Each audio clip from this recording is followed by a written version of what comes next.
The next Dynamic Ship Simulator 3 update will add new ships on a level that we have not seen in a very long time. As it stands now, 12 completely new ships and 3 remodels are expected to be added. To put this in perspective, the most amount of ships ever added in a single update was 14 all the way back on the 1st of 2021, and 6 of those ships were from Dynamic Ship Simulator 2 as a part of the DSS2 Ships Game Pass, so in a way they weren't even truly new. In this video, I would like to quickly show off everything currently planned for the next update. It should be noted that there is no confirmed release date. This update is also special because for the second time ever, this update is made up of 100% community submissions. As of now, there are only a few things left to be finished, so with all that out of the way, let me go ahead and show you what this update has in store. Perhaps the most interesting thing happening in this update is with the Coast Guard patrol boat. To start off, the Coast Guard patrol boat will be receiving a remodel in a sense, except instead of it being a remodel of the same ship, it is instead an entirely different ship. The ship replacing it is the Marine Protector-class patrol boat made by Noj. The ship does have a Coast Guard skin like the one in-game currently does. However, this is where things get a bit more confusing. The Armidale skin for the Coast Guard patrol boat that is currently in-game will be made its own standalone ship and is receiving a complete remodel. So the Coast Guard patrol boat we have now will not exist anymore. However, the Armidale skin will as its own standalone ship. The Armidale-class patrol boat was made by Asphyxiated. Despite being a completely different ship, the Marine Protector-class patrol boat is ultimately replacing the Coast Guard patrol boat, meaning everybody will still get it for free. In one final twist, if you already own the Armidale skin, then when the Armidale-class patrol boat is added, you will get the ship for free. In addition, you will receive a non-purchasable skin titled Retro, which will be the unremodeled version of the Armidale. So with that in mind, if you want to get the Armidale-class patrol boat for free, as well as have an unpurchasable skin, then I would recommend spending 15 Robux to get the Armidale skin before the update comes out. I know that was probably very confusing, but I tried my best to explain it completely as well as I could. The next ship I would like to go over is the Fast Crew Supplier 5009 made by Fidget Stars. The FCS is a unique ship that can be specially fitted for many different roles. The base variant will simply be her in her crew and cargo transport configuration. However, she does also have 3 other variants that make some pretty drastic changes. Before going any further, the ship has a full interior with the exception of the next variant that I am about to go over. That next variant is the Coast Guard one, which adds a gun to the bow as well as a lifeboat davit on the starboard side. These different variants make some other smaller changes too, but I will only be talking about the larger ones in this video. The next variant is the firefighting one. This variant adds a large crane to the deck, a rescue zone on both sides, keeps the lifeboat davit from the Coast Guard version, and also of course adds fire hoses near the aft. I am super excited for this version in particular because it is only the second firefighting capable vessel to be added into the game. The only other one in the game currently is the fireboat, which was added in May of 2018. The last variant is the yacht tender variant. This keeps the crane from the firefighting variant and adds a speedboat deployable behind it. Additionally, there is a completely different interior not seen on any of the other variants. This ship is extremely versatile and is one I am looking forward to very much. The next boat is the long-awaited CB-90H-class fast assault craft made by The Drawing Dog. As we know, the CB-90H will have one additional variant with the 120mm Advanced Mortar System or AMOS on the deck. Both variants do also have depth charges located aft. Here you can see 2 photos of the interior, one from inside the wheelhouse and another from inside the main crew compartment. With the high speed of this boat paired with the 120mm AMOS, I certainly don't imagine this boat will be boring to use. The next thing I would like to go over is the Ko-Hyoteki-class submarine made by Noj. This was a class of midget submarines used by the Japanese military in World War II. In this photo, you can see that there are 4 different variants. From left to right, these are the Type A, Type B, Type C, and Special Attack variants. The most notable changes you will probably see are with the caging near the torpedoes, caging near the propeller, and rigging on 2 of the variants. As mentioned, these subs will have 2 torpedoes at their disposal. Here you can see a few different pictures of the interior.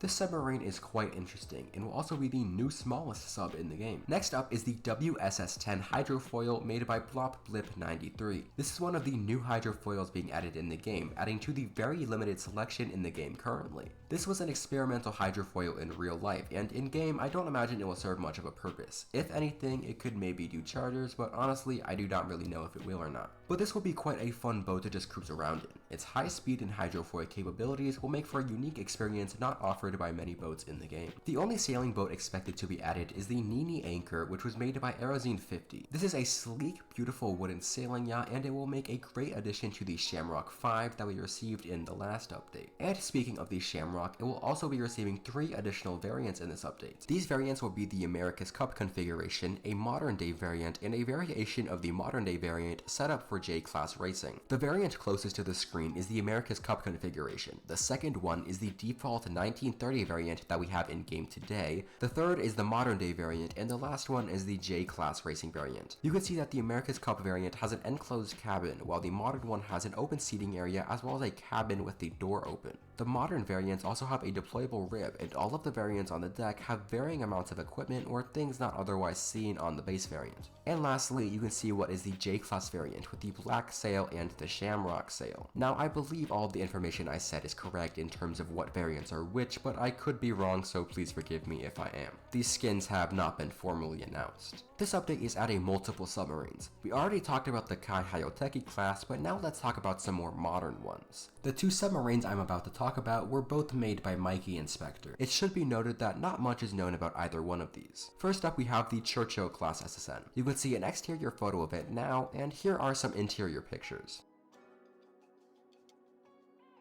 Next, we have the Dreadnought-class SSN. Again, here you can see an exterior photo, and here are some interior photos.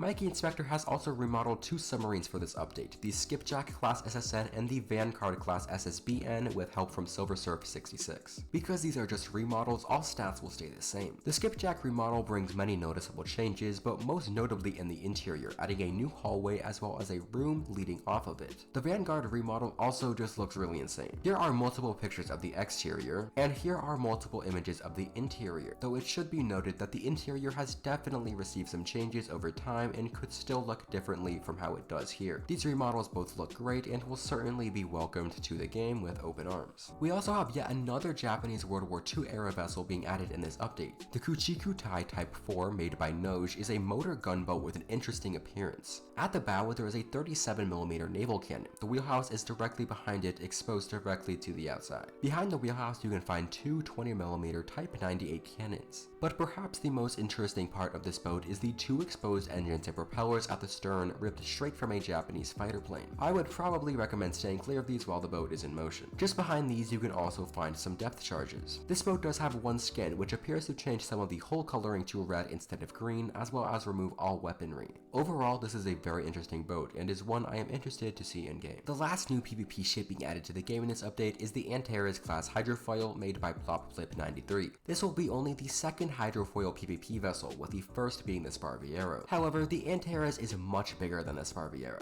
This will certainly be one of the most unique PvP ships in the game and is one I am quite excited for. Right on the bow you can find its 76mm gun, and at the stern you can find an AK-630 Sea-Wiz as well as 2 torpedo tubes. There are also depth charges located on the starboard side. This ship does not have any missiles, however. Of course, because it is a hydrofoil, it will be able to raise itself out of the water for increased speed, which will likely make it one of the fastest PvP ships in the game. This ship does also have 2 skins, the Ukrainian Sea Guard skin and the Russian Border Guard skin. The last boat being added in this update is the Airboat made by Pinball and Fidget Stars. There isn't a whole lot to say about this boat. It's small, fast, and will surely be fun to use. It's also the first proper airboat to be added to DSS3. There is, however, one remodel I am yet to go over. The Sparviero-class patrol boat will be receiving a remodel courtesy of Blop-Blip93. Hydrofoil ships are certainly getting a lot of love in this update. The Sparviero was the first boat with hydrofoils to be added many years ago and is now only attainable by buying a piece of bad yacht merchandise. This remodel will overall give it a nice fresh look and bring the model up to today's model standards. With the Sparviero remodel out of the way, that does wrap up the last of the ships and remodels expected to be in update 47. Of course, ships could still be removed or added to this update, so everything is subject to change. This update adds so many things and is certainly one to be excited for. If you did enjoy this video, a like and subscribe would be greatly appreciated, and my Discord server is linked in the description for anyone who may be interested. But with that being said, I will see you all later.